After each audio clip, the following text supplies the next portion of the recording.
God called me into ministry by this verse from Haggai 2:23. I will make you like my signet ring, for I have chosen you, declares the Lord Almighty. As soon as this verse hit me, I resisted His call in my life, and then God continued to speak to me from John 20:21, saying, Again, Jesus said, Peace be with you. As the Father has sent me, I am sending you. Since then, the journey began with Jesus. Hi, beloved ones of God. Today I want to share what God has put in my heart. And God has been talking to me about deception. And I just wanted to, I understand what deception is, but I just wanted to give a definition of deception just to re-emphasize on deception. So, deception is an act or statement which misleads, hides the truth, or promotes a belief, concept, or an idea that is not true. It is often done for personal gain or advantage.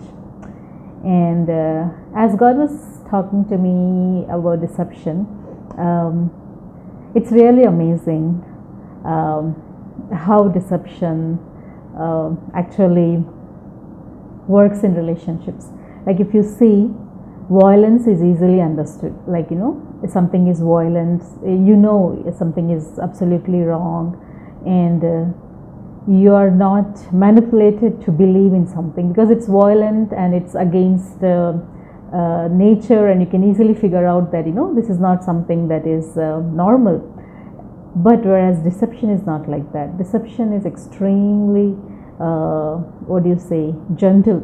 Like you don't even know you're coming under deception because it kind of makes you believe.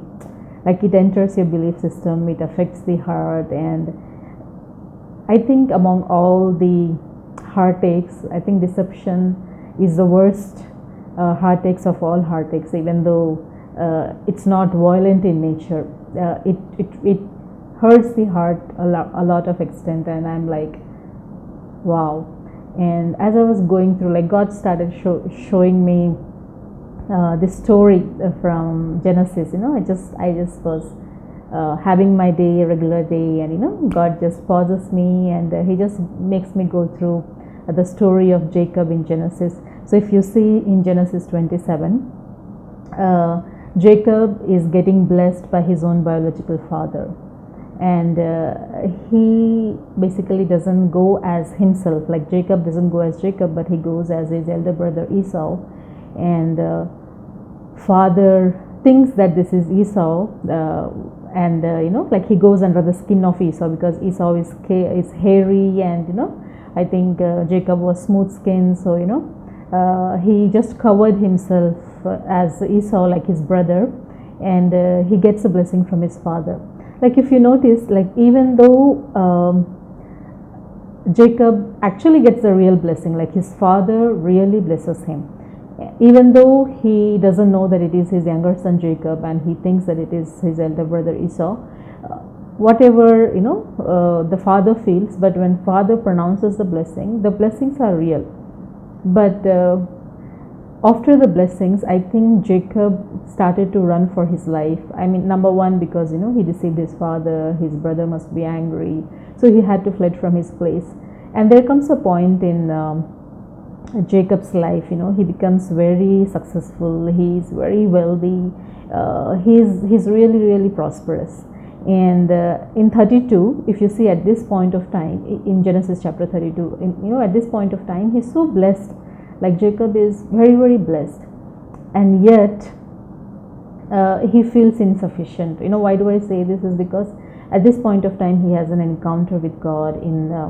If you go through Genesis 32, you see that he has an encounter with God, and Jacob says, like he says to this God, he says, I will not leave you until you bless me. I will not leave you until you bless me. And it's amazing because at this point of time he's so blessed. I mean, like Jacob is so blessed, yet he feels that he needs to be blessed. And I love God over here. I love the way in which he encounters Jacob.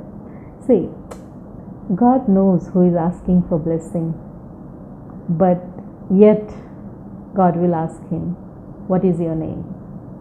Now he asked Jacob, "What is your name?" And when God was highlighting me that particular statement, it was as if God was opening my eyes and saying, Jacob, the first time, he didn't get blessed as himself. And he's still seeking for blessing. So God knew that that hole in his heart, that he was not blessed for himself. He was blessed in the guise of his brother, but he wasn't blessed for himself. And this time, when God is going to pronounce blessing, he wanted to make sure that Jacob is standing there as Jacob.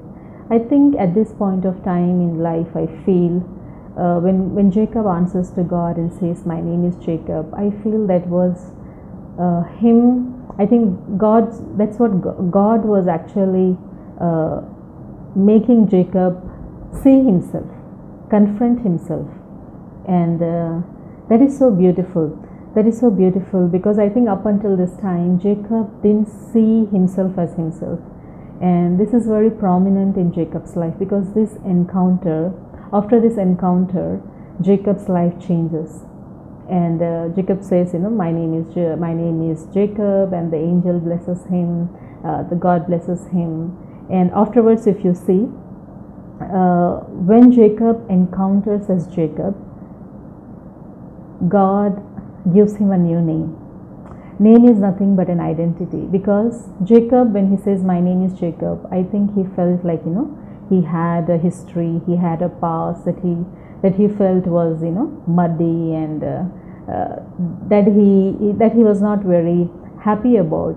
But when God gives a name to Jacob, he says, maybe because of your past, because of you deceiving your father and deceiving your brother, you feel like, this name is so muddy. But hey, Jacob, I look at you, and I am blessing you, and you are not the person who deceives people. You are a person who has prevailed against God and men, and I'll call you Israel. And I was actually going through Israel, like if Israel, when the Hebraic root of Israel actually says to rule with, to overcome, to rule. And I love that, how God, when he meets Jacob face to face, and he makes him say Jacob's, his name, like he makes him confront himself. And once Jacob confronts himself, God gives him a identity that God sees him. Like the identity is not new. To God it is not new, because God knows what he has made Jacob into. But Jacob didn't know who he was. And God had to reveal that to Jacob, that, hey, you are not Jacob, you are Israel. You are Israel, you are prince with God. You are not some cheater who is running around, but, you're prince with me, you're here to rule with me. And once he encounters that with himself, I believe that a lot of things changes in Jacob's life, and he comes face to face with himself, and his destiny changes from henceforth. And as I was going through the scripture, I was like, the Holy Spirit was talking to me. Till today, like Jacob, like people come to the Heavenly Father under the disguise of Jesus. They think, that the Heavenly Father doesn't love them for them, so, they have to have the scent of Jesus. So if they go into the presence of Heavenly Father, they are so muddy, they are so sinful that, like we are so sinful that if we have the dress of Jesus, if we have the scent of Jesus, God's wrath is reduced, and we will be loved, and we will be blessed. And God was saying that is not how it is. Heavenly Father himself loves us. Actually, there's a beautiful scripture, John 3:16, the center of the entire Bible, like John, for God so loved the world. For God so loved the world that he sent his son Jesus. He actually loved us so much. It was not like Jesus had a conversation with the Father and said, hey, please don't punish this people, this creation of yours, don't punish them, don't send them, don't put them in the fire. I am coming in between, let me save them so that your wrath is appeased. I don't think that's how it was. God loved us so much that he sent his beloved son. Jesus loved us so much that he laid down his life for us. So both God and the Father, they loved us. The reason why Jesus came down on this earth is because he loved us. See John 3:16. For God so loved the world that he gave his only begotten Son, that whosoever believes in him should not perish but have everlasting life. I believe that when we don't encounter the love of God, no matter how much we are blessed, we feel like we are perishing. Just like Jacob, he was blessed. He was blessed by his own biological father. But since he didn't encounter God, like when he encountered God, he encountered himself. I always feel like this. If you see in the world, if you see children, like who are having parents and then who don't have parents and then who have like really, really loving parents, there's a huge difference in the way the children lead life. The orphan kids are always under threat. They're always like, insecure. They're always like, because there's nobody taking care of them. There's nobody that they can go to. And so there's always this psychology about them that, they have to do it for themselves. Otherwise, they can't get it. Like there's so much of insecurity inside of them. There's so much of strife in life. They have to struggle and strive because it's natural. They don't have somebody who's taking care of them. They don't know the love of parents. And then there are parents, like who are dutifully parents. And then there are really, really, really loving parents. If you see the children who are grown under such a loving parents, they have a different demeanor about themselves. They have a different persona about themselves. Their identity, if you see them walk, you would know, that this child, the kind of confidence they carry, that is because they encountered a loving parents, and that's why they know who they are. So for Jacob, he had to encounter God so that he can know who he is. And so this is what it is, when we encounter God and when we encounter his love, we will experience everlasting life. And in Romans 8:32 it says, he who did not spare his own son but delivered him up for all of us, how shall he not also with him freely give us all things? I love Passion Translation. He says, for God has proved his love by giving us his greatest treasure, the gift of his son. God proved his love. So Heavenly Father, the God of the creation, has proved his love by giving his greatest treasure, the gift of his son. God gave Jesus as a gift to us because he wanted to prove his love for us. Can you imagine? We were living in darkness. We didn't know who God is. We didn't ask for him. We were not looking for him. We were not in search of him. We are carrying on our life. Actually, in fact, sometimes we love darkness. And yet, while we were still sinners, while we still were enjoying and sometimes loving the darkness, Father, God decided to prove his love by sending his son Jesus as a gift to us. And since God freely offered him up as a sacrifice for us all, he certainly won't withhold anything from us. Anything else he has to give. He won't withhold anything else he has to give. So I just want to give this scripture to tell you that, Father loves us. Jesus loved us. We can go to the Heavenly Father as us because he loved us. See, what was Jesus wanting to accomplish when he came? He wanted us all to come back to the Father. He wanted us to tell us, to show us that we belong to a family, that we belong to a Heavenly Father, that we are his children, and he wanted us to be back into the Father's house. So you see this? 2 Corinthians 5, 18 to 9. What was God? Now all things are of God, who has reconciled us to himself through Jesus Christ and has given us the ministry of reconciliation. That is, that God was in Christ reconciling the world to himself, not imputing the trespasses to them, and has committed to us the word of reconciliation. Passion says, it's so beautiful, it's so beautiful, it's so beautiful. See, Jesus Christ was reconciling us to the Father. He was always telling us, hey, you guys are not orphans. You belong to a Heavenly Father who has created you. Come. If you come to the Heavenly Father, you will know who you are. Not only will you get to know your Heavenly Father who created you, but also you will know who you are, because He created you. He knows your DNA better than you. And He has created masterpiece. And He is full of light. In Him there is no darkness. Yes, we do things of the dark. I mean, like because of stuff, because of the corruption in the world, we haven't been able to live in the light. But when we come to the Father, we get exposed to who we are. So once we get exposed to who we are, it will be so easy in the embrace of His love to continuously walk in light. We won't stumble in the dark once we experience His light, once we experience His loving embrace.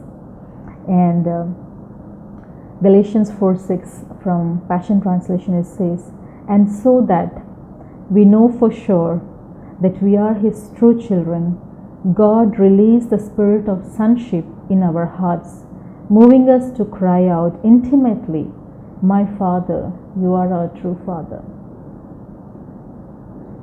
So Holy Spirit, even today, He is moving us inside our spirit. He is moving us to cry out intimately, my Father, you are my true Father.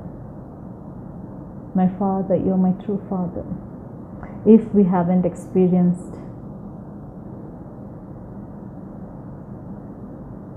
the Spirit's wooing us to cry out in an intimate manner, I release that this verse today, that you will encounter through this verse, that intimate cry. I'll just repeat it, I'll just say it again. Galatians 4:6 from Passion Translation. So that we would know for sure that we are His true children, God released the spirit of sonship into our hearts, moving us to cry out intimately, my Father, you are our true Father. My Father, you are our true Father. May you have an encounter with this verse. May you have an encounter. May Holy Spirit encounter you today. May Holy Spirit lead you into all the truths so that you will intimately know your Father, your true Father, and you will intimately know that you are His true children. That you are His true children. I love it. Every time in the Bible it talks about, that you will know. It also talks about that we are His true children. So what is that we are His true children? That is our identity. So as much as we get exposed to our Heavenly Father, as much as we get exposed and as much as we get an understanding of who our Heavenly Father is, we get an understanding of who we are, we get an understanding of our identity as His true children, that we belong to Him, that we are not orphans, that we are secured in His love. Once His love is established in our hearts, and once we are rooted and grounded and secured in His love, all the insecurities of the world will vanish away, because His love does that. His love does that. When you have God as your Father, it's so amazing. It's so amazing what it does to you. I want to leave you with this verse from 1 John 4:18 from the Passion Translation. It says, love never brings fear, for fear is always related to punishment. But love's perfection drives the fear of punishment far from our hearts. Whoever walks constantly afraid of punishment has not reached love's perfection. May God open your eyes to see this verse, and may you realize that Heavenly Father always loved you, always loved you. He loved you as you. God loved you as you. That is why He sent His Son Jesus into this earth. for you and for me. We are so precious. We are so precious in His sight. He did not want to withhold His Son from us. Would He not also, along with His Son, give us all things? God proved His love by giving us His greatest treasure, the gift of His Son Jesus. I pray that these verses open your eyes, open your inner eyes. May you have an encounter with this verse. May you have an encounter with this verse. May you have an encounter with this verse. May the Holy Spirit awaken you for an intimate cry from within your heart, crying out, "My Father, my Father." May you have an encounter with His love. May you have an encounter with Father's love, that you may recognize and realize who you are. Let us pray. Precious Heavenly Father, thank you, Jesus, for this powerful word. Thank you, Jesus, that there are times, Lord, where we still want to hide ourselves, where we still don't want to see ourselves the way you see us, Lord. Forgive us for misunderstanding your love. Forgive us, Lord, for not recognizing your love for us. You have always loved us. You have always loved us. Thank you, Lord. I pray for every soul that is struggling to love themselves, Lord. For struggling, Lord, if they are so much filled with disappointment, Lord, they're not happy with themselves, Lord. I pray that they may have an encounter with you. They may recognize who you are and how much you love, and in that fellowship that they may recognize who they are. Lord, I pray that this week every child of God, Lord, who is hearing to your voice, Lord, may have an encounter with you, Lord, just like how Jacob had an encounter with the God and how he found his identity, and with his identity how he found his destiny. Lord, I pray may your children find you once again, Lord. In finding you, may they find themselves, and in finding themselves, Lord, may they find their destiny. Thank you, Jesus. Thank you for your love. Thank you for your love. Thank you for your love. Thank you for your love. In Jesus' name I pray. Amen. Amen. Amen. So, hey, beloved ones of God, if you're led by the Spirit, you can send us tithes and offering. You can visit our website, foodforlifeministry.com, and we also have bibleshelter.com. There are a lot of resources, and by God's grace, we are able to create tools that will help individuals in their growth. And just check that site out, and both the site, the foodforlifeministry.com and as well as the bibleshelter.com, both of them are SSL and TSL enabled, and you can check out there for giving, as well as on my phone number 888-69-26123. I have, like, the number has GPay, PhonePe and Paytm. So yeah, you're most welcome to send your tithes and offerings, and God bless you. And do check out our websites at bibleshelter.com and foodforlifeministry.com. There's always content coming up, and we are adding tools and building stuff. So I know it would be a great blessing, because we are blessed, and those tools are created from our own intimate moments with God and our own encounters with God, and it's quite a blessing to us. So I'm sure it would be a great blessing to you guys. Have a great day. God bless you. Bye.